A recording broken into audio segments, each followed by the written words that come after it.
Bueno, ahora vamos a hablar de la exposición a metales y a algunas otras sustancias tóxicas, ¿no?, que son usuales en trabajos en minas. Hablemos de los metales tóxicos. Usualmente son referidos también como metales pesados. Sin embargo, este término de metal pesado es un término un poco relativo. Si bien cierto, hace referencia a ciertos metales de la tabla periódica, ¿no?, aquellos que tienen un peso molecular mayor de 20, pero no es muy exacto el término de metal pesado en general. Entonces preferimos usar el término de metales tóxicos, ya que no todos los metales pesados son realmente tóxicos comparados con los que están enlistados. Hay metales que cumplen el criterio de ser pesados, pero incluso son necesarios para la salud, como es el caso del zinc o el caso del hierro, ¿no?, que en pequeñas cantidades son necesarias para la salud, ¿no? De hecho, que toda sustancia química en exceso puede ser tóxica, pero hablemos de que aquellos metales tóxicos son aquellos que no deben de estar presentes en el cuerpo de ninguna manera, ¿de acuerdo? Entonces, entre los metales tóxicos más importantes que podríamos revisar tenemos el arsénico, el plomo, el mercurio, el cadmio, el níquel, ¿no? Estos sí son metales tóxicos que hay que tomarlos en cuenta cuando tenemos un programa de salud ocupacional, y debemos identificarlos como peligros en nuestra matriz de exposición si es que los trabajadores trabajan en contacto con estos metales, ¿no? Existen guías para realizar la vigilancia médica cuando los trabajadores se exponen a estos metales tóxicos, ¿no? Las guías, muchas son internacionales, pero ya hay algunas guías nacionales también. Entonces, yo podría mencionar que entre las guías nacionales que tenemos, ya hay 3 que tenemos acumuladas al momento, ¿no? Tenemos una guía para la vigilancia de trabajadores o de personas expuestas a plomo, otra para las personas expuestas a arsénico, y una reciente del 2013 que es la guía para personas expuestas a mercurio. Entonces, estas guías técnicas nos dan algunas pautas, ¿no?, para poder realizar la vigilancia médica de estos trabajadores. Hablemos de los trabajadores expuestos a plomo, ¿no? Estos trabajadores expuestos a plomo lo que tienen es un riesgo de intoxicar por este metal. Esta enfermedad, cuando es reconocida clínicamente, se llama saturnismo. Es una enfermedad con síntomas bastante conocidos, ¿no? Las vías de contaminación para intoxicación por plomo son la respiratoria, la digestiva y la dérmica. Es decir, el plomo puede ingresar por la piel también, aparte de si es consumido accidentalmente, contaminado con alimentos, por ejemplo. Y la respiratoria, bueno, en diferentes formas, básicamente en particulados, en concentrado de plomo, por ejemplo, polvo de concentrado, o a partir de la fundición de metales que tienen plomo. Los efectos principales del plomo se dan en el sistema nervioso, ¿no? Y también en la sangre. En el sistema nervioso, de hecho, que pueden afectar a nivel central, ¿no?, en el cerebro o en los nervios periféricos. También pueden tener un impacto importante en los riñones. Se acumulan en el hueso por muchos años, muchas veces. El efecto tóxico se da cuando el plomo en sangre, ¿no?, cuando el plomo en sangre superan ciertos valores. El efecto se da cuando el plomo está básicamente en la sangre, más no tanto en los tejidos, ¿no?, en la sangre y en el plasma. El tiempo de vida media del plomo es de 30 días. Eso significa que el plomo tarda 30 días en disminuir su concentración de la sangre en la mitad. ¿De acuerdo? Entonces ese es el tiempo de vida media del plomo. Si una persona tiene acumulado el plomo en huesos, por ejemplo, siempre va a estar liberando por bastante tiempo plomo, ¿no? Pero la idea es que no supere ciertos valores que son los que marcan la aparición de síntomas, que lo vamos a revisar más adelante, ¿no? ¿Qué síntomas se dan en las personas que tienen intoxicación por plomo? Bueno, básicamente debido a que el efecto es en el sistema nervioso, la irritabilidad es uno de los síntomas que se pueden reconocer. Las personas pueden tener convulsiones, ¿no? Puede haber un impacto importante en el sueño, pueden hacer somnolencia o insomnio, pueden tener debilidad muscular, incluso pueden generar hipertensión arterial y en algunos momentos se pueden manifestar cólicos abdominales muy severos, hasta pueden ser confundidos con otro tipo de patología quirúrgica, ¿no? Y entre los signos más importantes que se refieren son estas líneas oscuras en las encías, que se llama el signo de Burton. Esto se da en personas que tienen un cuadro de intoxicación evidente por plomo, ¿no? El diagnóstico de la intoxicación por plomo se da mediante la evidencia de que este trabajador tiene una exposición a plomo, ¿no? Y además tiene los síntomas. A partir de ello se hace un dosaje de plomo en sangre, ¿no? Y si el nivel de plomo en sangre es mayor a 40 microgramos por decilitro, estamos hablando de la confirmación. En otras palabras, tener un caso de un trabajador que está expuesto a plomo, que tiene síntomas y además tiene un nivel de plomo en sangre encima de 40, estaría confirmando el caso de una intoxicación por plomo. Estamos hablando de una enfermedad ocupacional que requiere una pronta atención de parte de la empresa. Entonces, ¿cómo se da esta exposición a plomo? Puede ser en diferentes formas, como habíamos comentado. Puede ser en polvo. Si es en polvo, este polvo ingresa por la vía respiratoria, puede ingresar contaminado con alimentos, o incluso el polvo que se pega a la piel podría penetrar por la vía dérmica. Este metal se produce por ejemplo, procesos que generan concentrados de plomo, o transporte y almacenamiento de estos concentrados, ¿no? Que generan polución con partículas que contienen plomo, ¿no? También pueden exponerse los trabajadores en fábricas de baterías, por ejemplo, que usan plomo como materia prima para las placas que van dentro de las baterías, ¿no?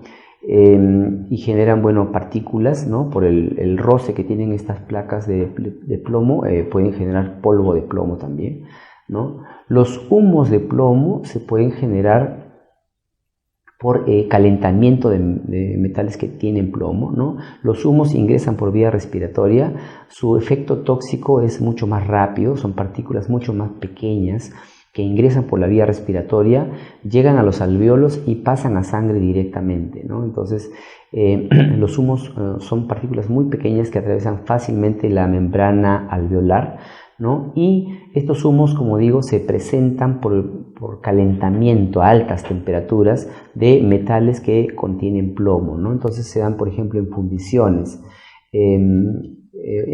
También se pueden generar vapores de plomo en fundiciones, justamente cuando las temperaturas son muy altas, generan el calentamiento a altas temperaturas de algunos piezas que tengan plomo, pueden generar vapores de plomo, ¿no? Entonces, tanto los humos que son provocados por altas temperaturas tipo soldadura, o los vapores que se generan en fundiciones, por ejemplo, ¿no? Son altos contaminantes que pueden generar intoxicación en los trabajadores expuestos. Para la vigilancia médica de estos trabajadores expuestos a plomo, existen protocolos, ¿no? Entonces, empieza el programa preguntándose, ¿no?, de a qué trabajador se debe de vigilar. Entonces, ¿a quién vigilar? ¿no? Esta vigilancia no está establecida legalmente, ¿no? El criterio no está establecido legalmente. Sin embargo, la OSHA, que es una institución americana gubernamental, recomienda que el monitoreo, ¿no? Para hacer la vigilancia en trabajadores expuestos, ¿no?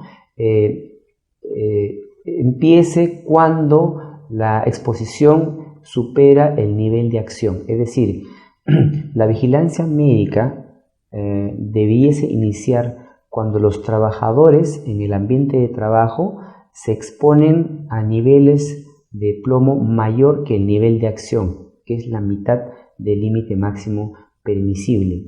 En este caso, el nivel de acción recomendado para plomo en el ambiente de trabajo es 30 microgramos por metro cúbico, ¿no? El límite máximo permisible para plomo es 50 miligramos por metro cúbico en el ambiente de trabajo. Esto también está descrito en nuestra reglamentación, en el Decreto Supremo 015, que regula los límites para las sustancias químicas, que básicamente son límites que han sido tomados de la ACGIH, que es una institución americana también que regula los límites de muchas sustancias químicas. Entonces, en resumen, ¿a quiénes vigilar? ¿No? Básicamente a los trabajadores que superan 30 microgramos por metro cúbico en la exposición que tienen en el ambiente de trabajo, ¿no?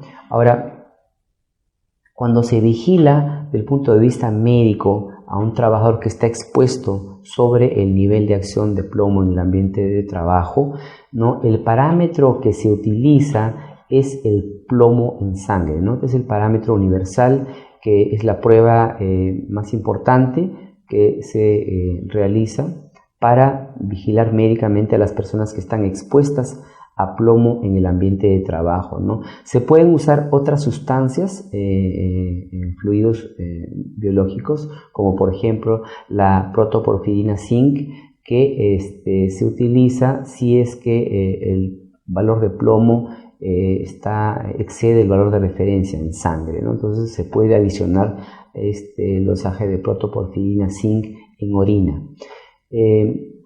¿Qué valor de referencia se usa para decir que el resultado del plomo en sangre es elevado y está sobre dicho valor de referencia? Entonces, tomemos en cuenta que el valor de referencia no es un límite máximo permisible, ¿no? Se utiliza como una referencia para vigilar la salud de un trabajador expuesto a plomo, ¿no?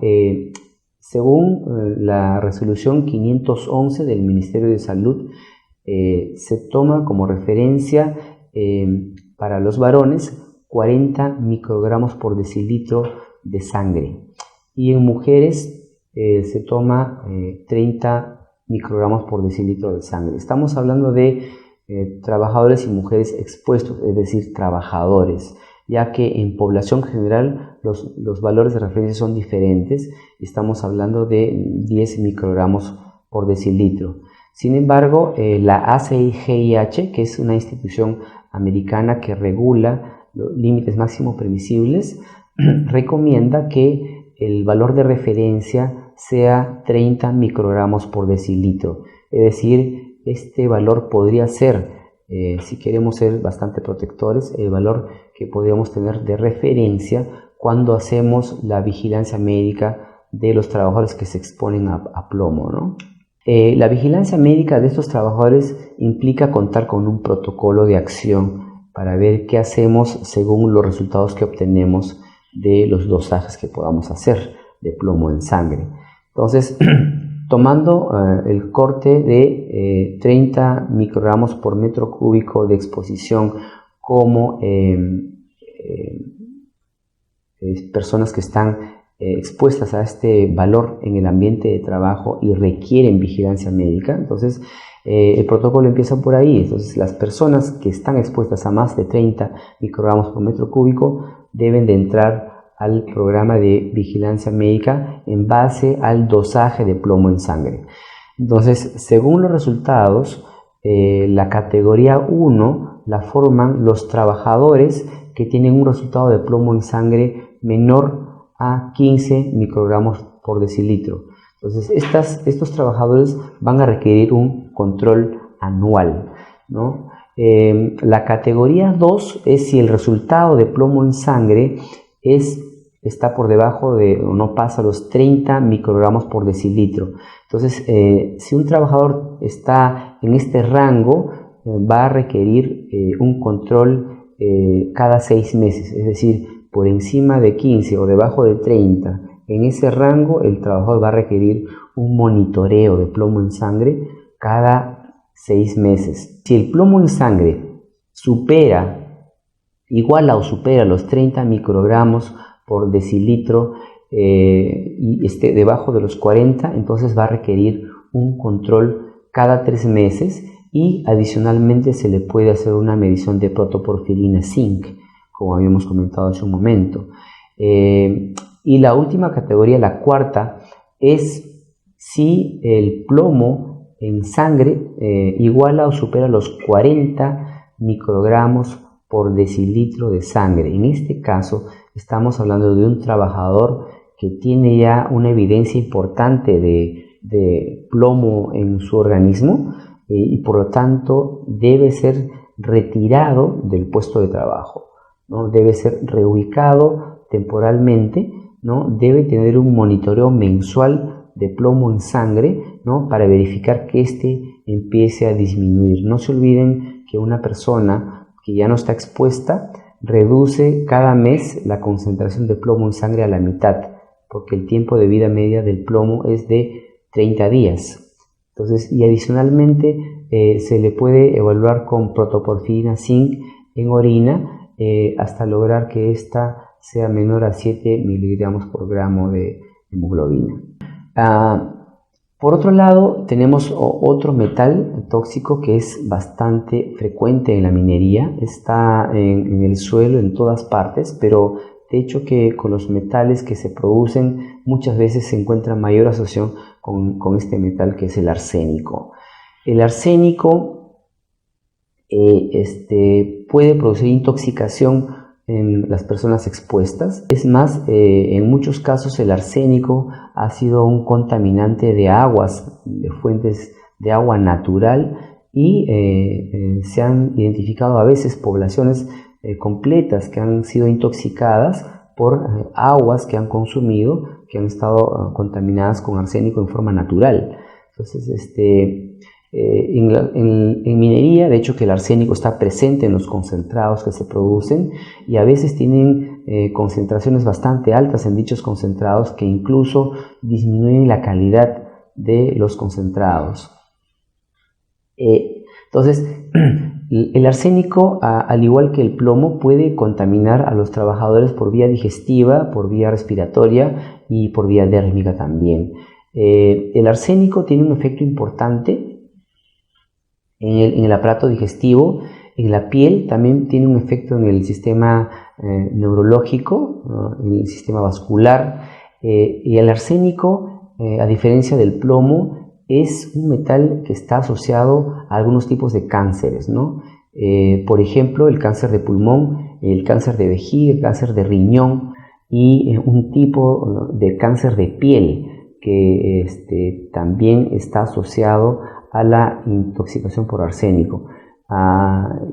También puede tener efectos en el tracto respiratorio y puede tener efectos en los componentes sanguíneos y puede producir anemia.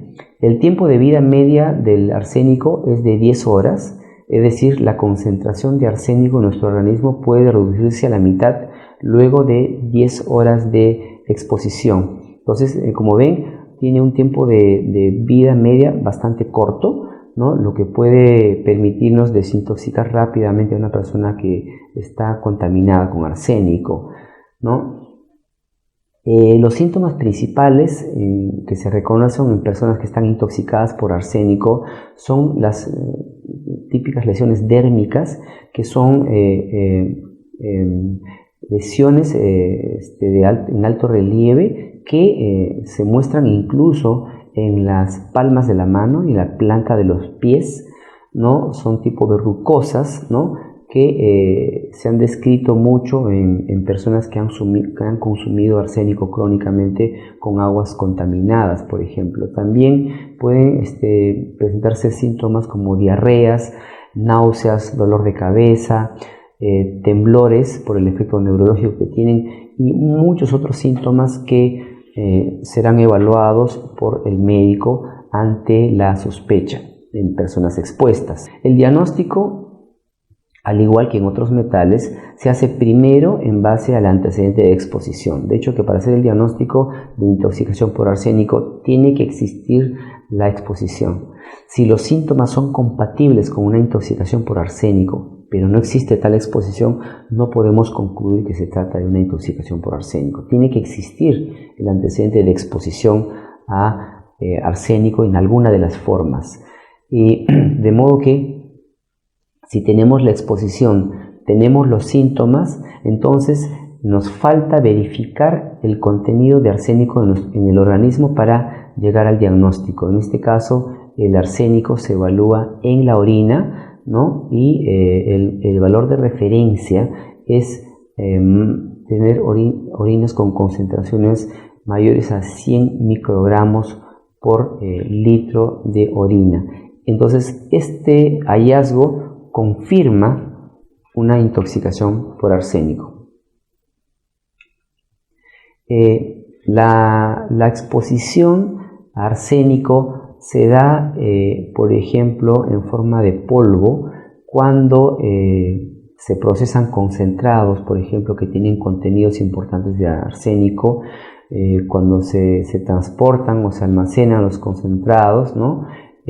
También se da cuando las curtiembres utilizan compuestos que contienen arsénico, ¿no? Entonces el polvo ingresa por vía respiratoria, puede contaminar los alimentos o por la vía dérmica, ¿no? Otra forma usual, en especial en las poblaciones, en lugares donde el suelo tiene arsénico, es por medio de aguas contaminadas, ¿no? Donde la población consume aguas contaminadas y hacen intoxicaciones en forma crónica, y a veces también contaminan los alimentos que consumen. Ahora, la exposición a arsénico se puede dar en varias actividades, ¿no? Los trabajadores se exponen a polvo y el polvo ingresa por vía respiratoria, por vía oral o por vía dérmica. Cuando se produce polvo de arsénico, por ejemplo, en el procesamiento de concentrados que contienen arsénico, en el transporte, almacenamiento, ¿no? de concentrados, en las curtiembres, donde se utilizan sustancias que contienen arsénico, que se usan para curtir el cuero y que pueden generar polvos que al final son inhalados por los trabajadores y logran una intoxicación. Además, ese tipo de contaminación también podría contaminar alimentos que pueden ser consumidos y lograr intoxicar a los trabajadores. Las aguas contaminadas son una fuente importante de intoxicación por arsénico. Esto se da básicamente en poblaciones, ¿no? Cuyas fuentes naturales de agua, ¿no? están contaminadas por arsénico. Entonces, en este caso, la vía de ingreso del metal se da por vía oral, ¿no? Tanto en el agua que consumen como en los alimentos, debido a que muchas veces con estas aguas se riegan las plantas que luego se van a consumir, ¿no? O se preparan los alimentos con estas aguas. Entonces, estas aguas contaminadas pueden producir de manera crónica intoxicación en grandes poblaciones, como se han visto en algunos casos, ¿no? en diferentes partes del mundo, donde se han identificado poblaciones enteras que han tenido contaminación por arsénico. La vigilancia médica en los trabajadores expuestos a arsénico se da, partiendo en definir el grupo que se va a vigilar. Entonces, ¿a quiénes se debe de ingresar a un programa de vigilancia para arsénico? Legalmente el criterio no está definido, ¿no? Sin embargo, existiendo un límite máximo permisible de exposición en el ambiente de trabajo, que es 10 microgramos por metro cúbico, lo cual está en nuestra reglamentación, no está en el decreto 015 de 2005, que define los límites máximos permisibles para sustancias químicas, y también es equivalente a los valores que se manejan en ACGIH y OSHA, que son instituciones americanas que regulan límites, ¿no? Se recomienda que la vigilancia de los trabajadores empiece cuando la exposición está al 60% de este límite, es decir, a partir de los 6 microgramos por metro cúbico de exposición en el ambiente de trabajo. Entonces, los trabajadores que superan esa exposición debiesen entrar a un programa de vigilancia médica con un protocolo de seguimiento, ¿no? Entonces, este protocolo de vigilancia médica se basa en la evaluación del arsénico en la orina del trabajador. Este arsénico presente en la orina es que nos va a indicar si es que el trabajador está acumulando un nivel que puede ser tóxico, ¿no? Esta evaluación se hace en el último día del turno de trabajo, ¿no?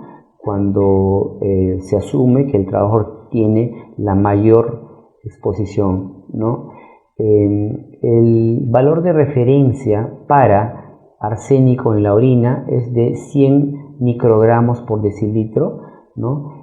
Y si hablamos de arsénico en general, pero si hablamos de arsénico elemental y los compuestos inorgánicos, estamos hablando de 35 microgramos por litro. Sin embargo, para poder determinar arsénico elemental y compuestos inorgánicos de arsénico, es necesario un procedimiento de laboratorio especial que no se cuenta usualmente en los laboratorios del país, por lo menos, se pueden hacer en el extranjero. Entonces, si medimos el arsénico total, estamos hablando de 100 microgramos por litro como referencia, y si logramos medir el arsénico elemental o los compuestos inorgánicos, estamos hablando de 35 microgramos por litro como valor de referencia. Entonces, ¿qué valor de referencia es recomendado por nuestra reglamentación? También coincide con las recomendaciones internacionales, estamos hablando de 100 microgramos por litro. Una consideración importante cuando se hace la evaluación de arsénico en orina es que los trabajadores que son muestreados no deben de consumir mariscos ni pescados 48 horas antes, ya que estos alimentos contienen arsénico orgánico, y como nosotros usualmente partimos de la evaluación de arsénico total, entonces este componente orgánico puede aportar bastante concentración al arsénico y tener una interpretación que no sea adecuada, porque lo que estamos buscando es el arsénico inorgánico, realmente el que proviene de la exposición al ambiente de trabajo, es arsénico inorgánico, ¿de acuerdo? Entonces, en caso hagamos o tengamos la posibilidad de evaluar arsénico elemental o arsénico inorgánico, este valor ya sabemos que como referencia es 35 microgramos por litro. De hecho, que esto es lo más exacto y evalúa específicamente el arsénico inorgánico que proviene de la exposición en el ambiente de trabajo, ¿no? Y dejamos a un lado el arsénico orgánico que está contenido en algunos alimentos. Entonces, el protocolo de vigilancia para los trabajadores expuestos a arsénico parte desde la medición del arsénico en orina, que es 100 microgramos por litro, ¿no? Entonces, las personas deben de tener esta medición cada 6 meses, se recomienda, ¿no? Y según esto podemos determinar si en estas mediciones el arsénico está por encima o por debajo de 100. Si está por debajo de 100, el trabajador sigue una vigilancia de cada 6 meses, pero si está por encima de 100, tiene que entrar a un cambio de puesto primero, porque no se puede permitir que un trabajador con más de 100 siga laborando expuesto a arsénico, ¿no? Y hacer una nueva medición para ver si el arsénico está por debajo de 100. Si está por debajo de 100, entonces el trabajador puede ingresar a laborar nuevamente su puesto de trabajo. Si está con encima de 100, requiere un control médico adicional con controles de laboratorio, ¿no? Para poder verificar si hay una alteración con síntomas de intoxicación, ¿no? O si el trabajador tiene componente elevado pero sin signos de intoxicación. Si tiene signos de intoxicación, debe incluso ir a mayor estudio, ¿no? Entonces, este es un protocolo básico para lo que es la vigilancia de arsénico en los trabajadores. Bueno, también existen otras sustancias químicas tóxicas aparte de los metales cuando hablamos de minería. Entre ellas hay dos sustancias que me gustaría revisar que son usuales en áreas de producción en minería, en especial en procesos de modificación de metales, ¿no? Una de ellas es el dióxido de azufre y otra de ellas es el ácido sulfúrico. Hablemos un poco del dióxido de azufre, cuya fórmula es el SO2. Este es un gas que es emitido producto del proceso de producción de ácido sulfúrico, justamente, ¿no? Entonces, este gas se produce muchas veces en centros metalúrgicos, ¿no? Como un residuo de la producción.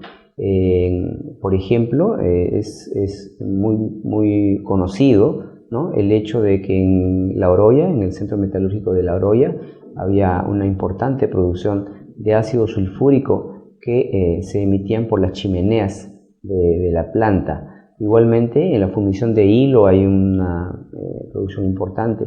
Y así, este es un producto de un proceso de modificación ya de metales y de concentrados. Este ácido es incoloro y tiene un olor que deja una sensación asfixiante. Entonces, al margen de la exposición de trabajadores, cobra importancia también porque este gas se difunde a las zonas cercanas a una operación, por lo tanto puede tener un impacto importante en las poblaciones circundantes. Existe una norma ambiental que regula, ¿no?, la emisión de dióxido de azufre, ¿no?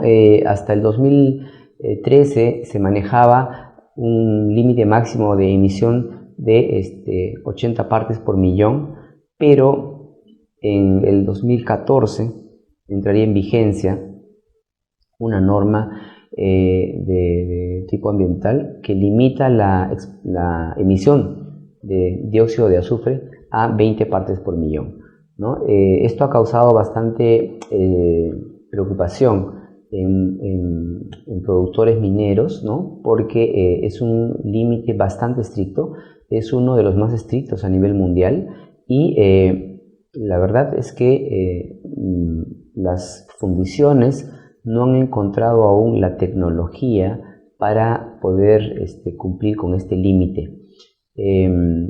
De hecho que ello implica una inversión importante, ¿no?, en implementar nuevas tecnologías y controles para lograr una emisión como la que está indicando la norma, con un límite máximo de 20 partes por millón. Entonces, posiblemente esto va a requerir algunos mecanismos de adecuación a la norma, ¿no?, y revisar si las compañías que producen este gas en su proceso productivo van a poder realmente cumplir con esta reglamentación que regula el límite máximo en 20 partes por millón para la emisión de dióxido de azufre.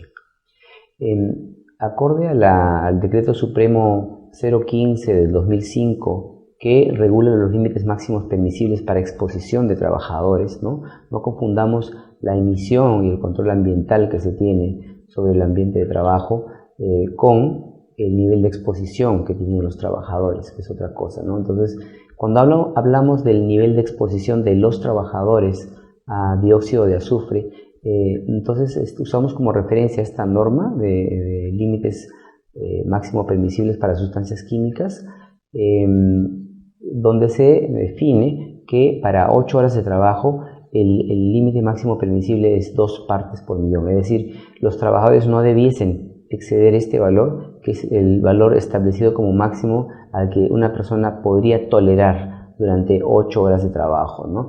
Asimismo, debido a la peligrosidad del gas, se ponen límites para 15 minutos de trabajo, ¿no? Donde la tolerancia máxima a esa concentración es de 5 partes por millón. Por lo tanto, es importante que las compañías sepan cuáles son estos límites y capacitar a los trabajadores para que ellos puedan emplear todos los controles que sean necesarios, que se les haya indicado, y tratar de que los procesos también sean controlados para que se emitan cantidades de gas de modo tal que la exposición de los trabajadores en 8 horas no superen las 2 partes por millón, o no se den picos de encima de 5 partes por millón, ¿no? que se podría tolerar como máximo 15 minutos y luego el trabajador tendría que salir de manera urgente. Los síntomas por inhalación de gases de tipo dióxido de azufre están asociados a su característica irritativa. Este es un gas bastante irritativo, pueden provocar asfixia inclusive. Su característica principal es que irrita las vías respiratorias, ¿no? Puede producir, por ejemplo, asma ocupacional, o puede empeorar a personas que ya tengan cierta predisposición para asma ocupacional o para cuadros alérgicos respiratorios. Por ejemplo, puede producir broncoconstricción, que significa la disminución del diámetro de los bronquios, ¿no?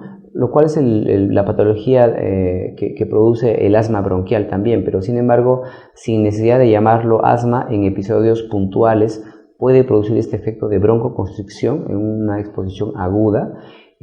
Asimismo, el gas, al ser irritante y al ingresar por las vías respiratorias hasta los pulmones, podría causar un edema pulmonar, ¿no? Que es un incremento de líquido en los alveolos debido a la irritación de todas las paredes. Ese proceso inflamatorio lo que hace es generar como un exudado dentro de los alveolos, genera una cantidad de líquido importante en los alveolos, y los alveolos obviamente pierden su capacidad de intercambio gaseoso, ¿no? Hasta que se resuelva el problema. Entonces, el edema pulmonar es una de las formas de daño que son más peligrosas para las personas, ¿no? Cuando se ingiere este gas, ¿no? Pueden producir quemaduras en la boca, en el esófago, en el estómago, pero bueno, esto podría ocurrir de forma accidental, más no tanto en una exposición ocupacional. En contacto con la piel, como es un irritante, sí puede ser incluso corrosivo para la piel, y en contacto con los ojos puede producir una irritación en la conjuntiva de los ojos. No es usual que ello ocurra, pero sí en concentraciones importantes puede producir una lesión en la conjuntiva y en la córnea. Este gas, como todas las sustancias químicas, incrementa sus efectos conforme se incrementa la concentración. Es decir, que a mayor partes por millón, el efecto cada vez es peor, ¿no? Si hablamos en concentraciones de alrededor de 2 a 5 partes por millón, como se muestra en el cuadro, solamente se puede ver de repente efectos en personas que ya tienen una patología, como por ejemplo en sujetos que son asmáticos, ¿no? Y conforme va incrementando la concentración, ya el olor puede ser detectado, puede causar irritación nasal cuando estamos hablando entre 16 a más partes por millón. Puede producirse también irritación en la conjuntiva del ojo con lagrimeo, etc. Este proceso inflamatorio, irritativo que produce entonces en los tejidos de la vía respiratoria se incrementa conforme aumenta la concentración, y en concentraciones de 100 partes por millón ya se consideran que es muy peligroso para la vida, y en 30 minutos podrían incluso ser fatales. Y hablamos de 400 partes por millón de concentración en la que las personas podrían perder la vida en un minuto de exposición. Entonces, este es un gas cuya emisión usualmente tiene cierto control, pero en algunos momentos en accidentes podría haber una exposición incrementada, ¿no? Los trabajadores que laboran expuestos a este gas usualmente se acostumbran un poco a concentraciones bajas de gas, pero a la larga las concentraciones pueden tener efectos crónicos también. Entonces, ahora revisemos otra sustancia química que es importante en minería, como es el ácido sulfúrico.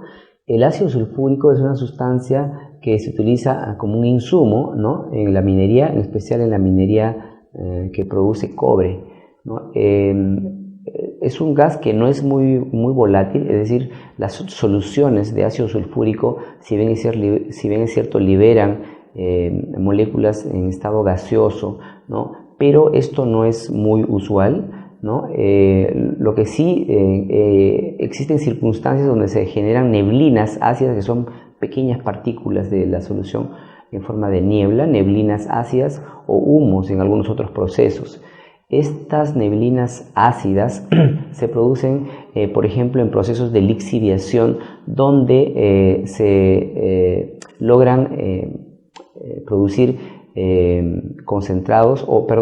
cobre en altas concentraciones, cobre al más del 98%, ¿no? En ese proceso de lixiviación, para poder producir cobre casi puro, es donde se generan estas nubes de ácido sulfúrico, ¿no?, que se convierten en un peligro importante para los trabajadores que laboran en este proceso de lixiviación. El ácido sulfúrico es conocido por ser muy corrosivo.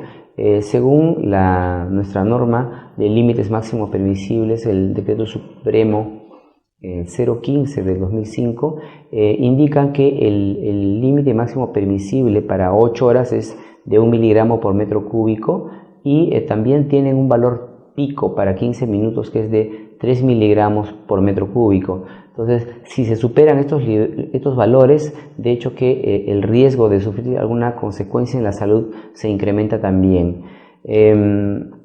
Cuando el ácido sulfúrico es inhalado, por ejemplo, cuando se inhalan nieblas de ácido sulfúrico, pueden irritar de manera importante las vías respiratorias, pueden incluso producir quemaduras a nivel de mucosas, a nivel de piel, pueden producir asfixia, y en los ojos, al igual que el dióxido de azufre, pueden producir irritación importante y quemaduras en la mucosa y en la córnea de los ojos.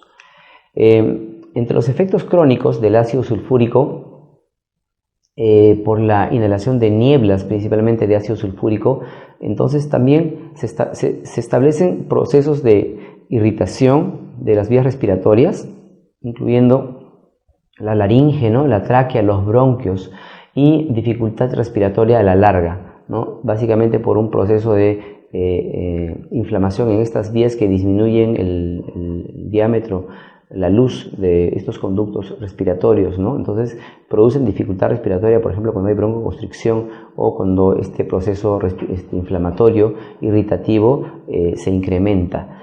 Entre los efectos crónicos también consideramos el potencial carcinógeno que tiene, es decir, este gas se ha relacionado a algunos tipos de cáncer, entre ellos un cáncer el que se ha relacionado es el cáncer de laringe, ¿no?